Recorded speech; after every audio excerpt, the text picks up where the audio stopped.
Rail line পেরোতে গিয়ে প্রাণ গেল এক মহিলার, স্বামীর চোখের সামনে মর্মান্তিক মৃত্যু স্ত্রীর।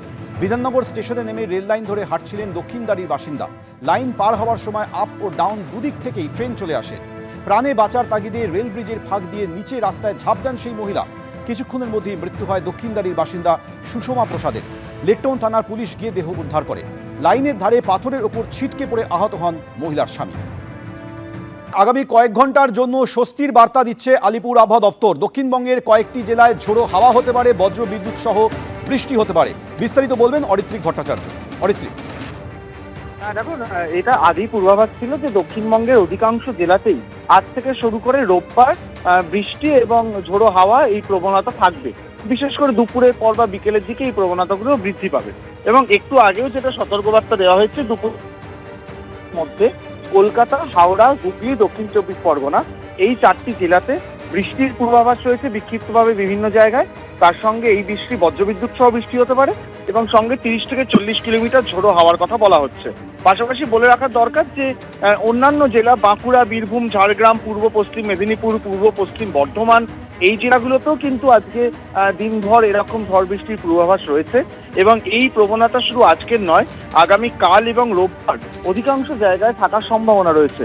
যেহেতু তুমি স্বস্তির কথা বললে, তাই বলে রাখা দরকার, আমরা দেখেছি গত এক সপ্তাহ ধরে এখনো বাংলা ক্যালেন্ডার অনুযায়ী ফাল্গুন মাস থাকলেও রীতিমতো গরম পড়ে গিয়েছিল এবং তাপপ্রবাহের পরিস্থিতি তৈরি হয়েছিল বিশেষ করে পশ্চিমের দিকের জেলাগুলিতে।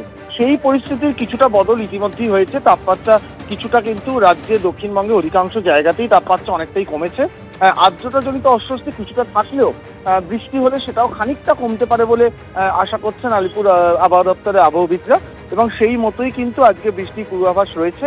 আগামী কাল এবং আগামী পরশু এই পরিস্থিতি বজায় থাকবে এমনটাই মনে করছেন তারা। ধন্যবাদ অরিত্রিক।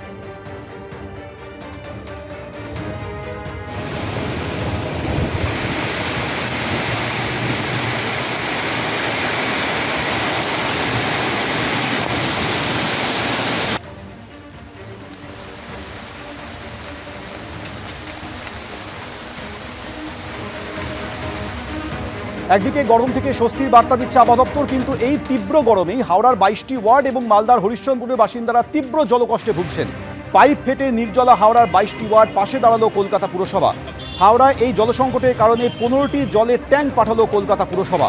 সমস্যার না মেটা পর্যন্ত জলের ট্যাঙ্ক দিয়ে সাহায্যের আশ্বাস দিয়েছে কলকাতা পুরসভা। ইতিমধ্যেই সেই জলের ট্যাঙ্ক পাঠানো হয়েছে।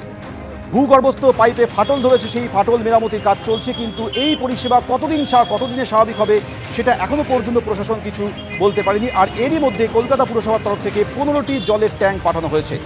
সুনীত হালদার আমাদের সঙ্গে এই মুহূর্তে আমাদের সর্বশেষ পরিস্থিতি জানাবে। সুনীত,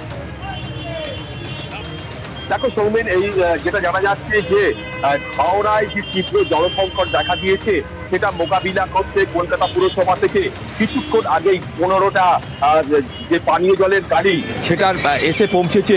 কিছুক্ষণ আগে হাওড়া ব্রিজ ক্রস করে সেখানে রাখা হয়েছে এবং উত্তর হাওড়ার তৃণমূল বিধায়ক গৌতম চৌধুরী তিনি এই গাড়িগুলোকে রিসিভ করে এবং কিছুক্ষণের মধ্যেই উত্তর হাওড়ার যে বিস্তীর্ণ এলাকায় জল সংকট দেখা দিয়েছে সেই সব পাড়াগুলোতে কিন্তু এই গাড়িগুলো পাঠানো হবে।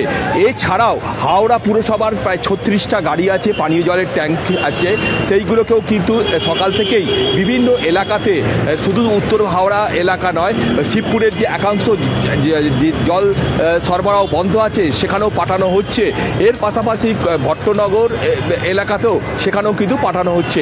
যেটা জানা যাচ্ছে হাওড়া পুরসভা ছাড়াও কলকাতা পুরসভা ছাড়াও বালি পুরসভা থেকেও কিন্তু একইভাবে গাড়ি নিয়ে আসা হচ্ছে যাতে এই সমস্যা মেটানো যায়। কিন্তু যে সমস্যাটা দেখা দিয়েছে, যে পানীয় জলের যে ভূগর্ভস্থ পাইপ সেটা বড়সড় ফাটল দেখা দেওয়ার ফলে যে দীর্ঘ সময় ধরে জল সংকট দেখা দিয়েছে, হাওড়া পুরসভার ইঞ্জিনিয়ার, কলকাতা কেএমডি এর ইঞ্জিনিয়াররা তার যুদ্ধকালীন তৎপরতায় কাজ শুরু করেছিল, কিন্তু গতকাল রাতে ফের বড়সড় ফাটল দেখা দেওয়ার ফলে সমস্যা আরও জটিল হয়ে ওঠে। এবং আজকে সকালে বেলগেছিয়া যে মোড় আছে সেখানে প্রায় 20 মিটার একটা নতুন লাইন পাতার কাজ শুরু হয়েছে এবং বেনারস রোডে যান চলাচলকে নিয়ন্ত্রণ করা হচ্ছে। সেটা জানা গেছে যে পদ্মপুকুর ওয়াটার ট্রিটমেন্ট প্ল্যান্ট থেকে যে জল বেলগেছিয়া মোড়ে আসে, যেখানে ইউজিআরে আসে আন্ডারগ্রাউন্ড রিজার্ভারে, সেখান থেকে সরাসরি এই পাইপটাকে বসিয়ে সেটা উত্তর হাওড়ার দিকে সমস্ত এলাকায় যাতে জল যে যাওয়া যায় সেই নতুন একটা লাইন সেটা পাতার কাজ শুরু হয়েছে। এবং এই এলাকায় নতুন পাইপ লাইন প্রায় 1200 মিলিমিটার যে ব্যাসের এই পাইপটা বসানোর কাজ আজকেই কিন্তু শুরু হয়েছে। এবং এই পাইপ লাইনের যদি যোগাযোগ কাজটা শেষ হয় তাহলে কিন্তু উত্তর হাওড়ায় যে এই মুহূর্তে জল সমস্যা আছে সেটা কিন্তু অনেকটা মোকাবিলা করা যাবে, এমনটাই হাওড়া পুরসভা একেবারে সুদীপ, কর্তৃপক্ষ তুমি আমাদের সঙ্গে থাকো। অর্থাৎ বালি পুরসভা থেকে যেমন জলের ট্যাঙ্ক পাঠানো হচ্ছে, হাওড়া পুরসভার 36টা জলের ট্যাঙ্ক রয়েছে, সেগুলি বিভিন্ন ওয়ার্ডে পাঠানো হচ্ছে। পরিস্থিতি আরও স্বাভাবিক করার জন্য ইতিমধ্যেই কলকাতা পুরসভার তরফ থেকে পাঠানো ছবি দেখছেন, 15টি জলের ট্যাঙ্ক ইতিমধ্যেই গিয়ে পৌঁছেছে।